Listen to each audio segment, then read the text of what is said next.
तो पत्र लेखन, आइए पत्र लेखन। तो पत्र लेखन से पहले पत्र का थोड़ा इतिहास जान लेते हैं, छोटा सा। पत्र लेखन का इतिहास ये है कि जब मनुष्य ने पहले संदेश एक दूसरे को दिए होंगे, पहले मौखिक दिए होंगे। और मौखिक कैसे? आमने सामने संदेश देने की आवश्यकता ही नहीं, कोई कहीं दूर रह रहा है और उसे संदेश देना है। तो पहले होते थे बलाहक, डोर बंद कर लो। पहले होते बलाहक, संस्कृत में उन्हें कहा जाता था बलाहक। बाद में गांव में आपने सुना होगा एक शब्द बलाहर, सुना है कि नहीं सुना है? नहीं सुना। मैं बाहर नहीं जानता, अपने यहाँ इस अपने प्रदेश में तो एक जो होते हैं गांव में, पासी जाति के लोग होते हैं ना, हमारे हर वर्ग का एक बड़ा महत्वपूर्ण काम रहा है। तो प्रायः वो ये काम करते थे, और चाहे चलने में तेज रहे हो, किसी कारण से में रहा हो, जैसी सामाजिक ऐतिहासिक परिस्थितियाँ रही हो, तो उनका काम था वो संदेशा ले जाते थे। इसीलिए बाद में गांव में उनको बलाहल कहा जाने लगा। बलाहल शब्द का हो गया अपभ्रंश, जैसे होता है आमतौर पर शब्द का। बलाहक संस्कृत का तो हो गया बलाहल। लेकिन फिर ये उठा होगा प्रश्न, जो संदेश ले जा रहा है वो आदमी कुछ संदेश पढ़ा लिखा अच्छी तरह बता सकता है कि नहीं बता सकता ना? इसके बाद और भी प्रश्न उठे होंगे। मान लीजिए संदेश ऐसा है कि जो गोपनीय रखना हो, तो इस तरह पत्र लेखन परंपरा का जन्म होता है। फिर देखते हैं पत्र नाम क्यों पड़ा, पत्री क्यों कहा गया। तो पहले जो है पेड़ के छालों और पत्तों पे लिखा गया, और पत्ते को संस्कृत में कहते हैं पत्र, इसीलिए बाद में पत्र शब्द जन्म ले लिया। और वो इतना प्रचलित हो गया कि आप जब पत्र कहते हो तो दिमाग में आ जाता है पत्र माने चिट्ठी, लेटर ना। अब आते हैं विषय पे। व्याकरण में पत्र लेखन एक आपका प्रकरण है। पत्र लेखन में इसके दो भेद हैं, एक है औपचारिक पत्र, एक अनौपचारिक पत्र। एक बार आप सब पढ़ चुके हैं, रिवीजन या वो करना। तो पहले जानते हैं औपचारिक पत्र। औपचारिक पत्र वो होते हैं जो हम किसी कार्यालय, किसी अपने उच्च अधिकारी को लिखते हैं, वो होते हैं औपचारिक पत्र।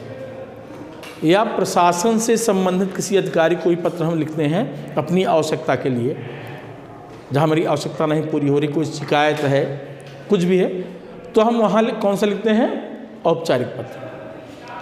और फिर दूसरे हैं अनौपचारिक पत्र। औपचारिक मतलब जिसमें सारी औपचारिकताओं का पालन किया जाता है।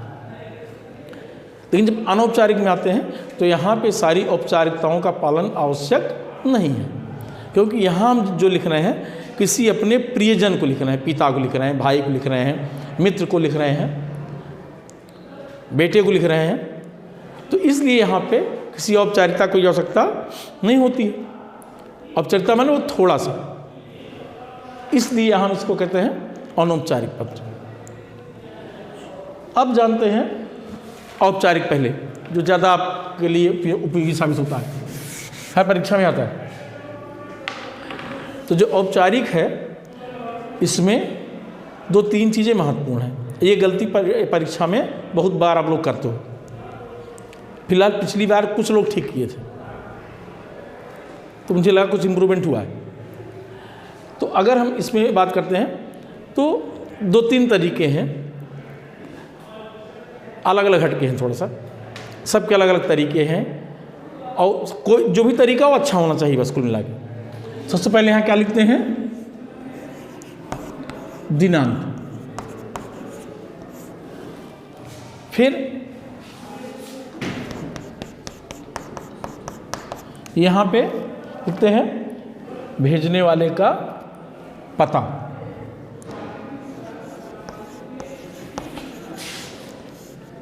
प्रेषक का पता, बहुत लंबा पता नहीं होना चाहिए, ये संक्षेप में ही होना चाहिए।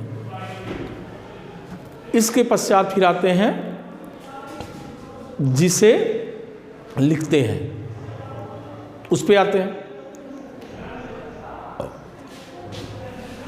तो यहाँ पे संबोधन हो जाएगा इसका। संबोधन क्या था? पद नाम। क्या लिखते हैं उसका? पद नाम। सेवा में लिख करके पद नाम लिखते हैं, व्यक्तिगत नाम नहीं, क्योंकि किसी जो पदासीन है उसका पदनाम ही महत्वपूर्ण होता है। यहाँ पे हमसे व्यक्ति से मतलब नहीं है। पदनाम। फिर विषय, विषय लिखते हैं। विषय से लिखते हैं क्योंकि किसी के पास इतनी फुर्सत नहीं कि आप पूरा पत्र पढ़े फिर समझे हो। जब विषय लिख लेते हैं तो पहले क्या करता है, अगर आप किसी को प्रार्थना पत्र देते हैं, हम कभी देखा होगा वहाँ रहे हो तो पहले तुरंत वो अंडरलाइन करता है, देखता है, अंडरलाइन करता है, उससे महत्वपूर्ण विषय होता है कि किस लिए आया है पत्र। बाकी नहीं देखता हूँ, ये आपका नाम पता देखता है, ये विषय देख लेता है। फिर विवरण, फिर विवरण लिखते हैं, जो विषय उसका विस्तार करके। यहाँ आपने मान लीजिए लिखा पासबुक गुम होने के संबंध में, आप शाखा मैनेजर को लिख रहे हैं पासबुक गुम होने के संबंध में। फिर यहाँ डिटेल लिखते हैं कि आपके यहाँ मेरा खाता है और ये मेरा अकाउंट नंबर है, ये पासबुक है थी जो गुम हो गई है, मुझे दूसरी पासबुक उपलब्ध कराई जाए, ये लिखेंगे। फिर अंत में आभार, ठीक है। फिर आभार कितने पंक्ति में लिखेंगे? 1 या 1.5 पंक्ति में ना, मैं आपका आभारी रहूँगा। फिर भवदी आ जाता है। अब यहाँ पे अपना नाम आप लिखेंगे, नाम लिखेंगे। अगर बैंक को लिखें अकाउंट नंबर भी यहाँ भी लिख सकते हैं, पता यहाँ आपने लिखा ही है। और जो पहले की परंपरा थी वहाँ यहाँ पता नहीं लिखते थे, वो यहीं पे लिखते थे जो कुछ लिखते थे। अब भी बैंकों में इसका पालन नहीं होता जो यहाँ लिखते हैं। ये व्याकरण वाले CBSE वाले ऐसा कर दिए, वहाँ अब भी यहीं लिखा जाता है। कहेगा कि अपना मैनेजर कहेगा कि यहाँ अपना नाम लिखो, पता लिखो, अकाउंट नंबर लिखो, पिता का नाम लिखो, सब यहीं नीचे लिखवाते हैं। तो ये हो गया औपचारिक पत्रों का एक आपको फॉर्मेट, ठीक है। अब ये कई तरह के हो सकते हैं, जिलाधिकारी को हो सकता है, SDM को हो सकता है, तहसीलदार को हो सकता है, प्रधानाचार्य को हो सकता है, बैंक मैनेजर को हो सकता है, चेयरमैन को हो सकता है, किसी को हो सकता है। तो जैसी आवश्यकता है वैसा आप उसमें करेंगे, उसके पद का नाम आप लिखेंगे। अब देख लेते हैं शीघ्रता से अनौपचारिक पत्र।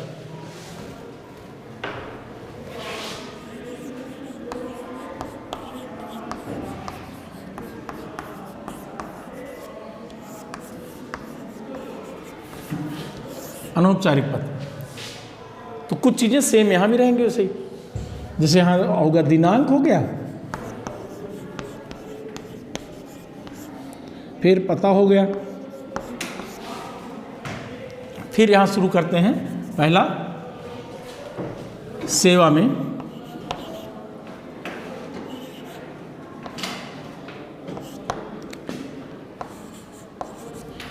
आदरणीय, या अगर सेवा में नहीं लिखे तो भी चलेगा, ठीक है ना, इतना भी हो सकता है। आदरणीय, अब पिता लिख रहे हैं तो पिता लिख देंगे ना, पिताजी को पूजनीय लिखेंगे। किसी व्यक्ति को लिख रहे हैं ना,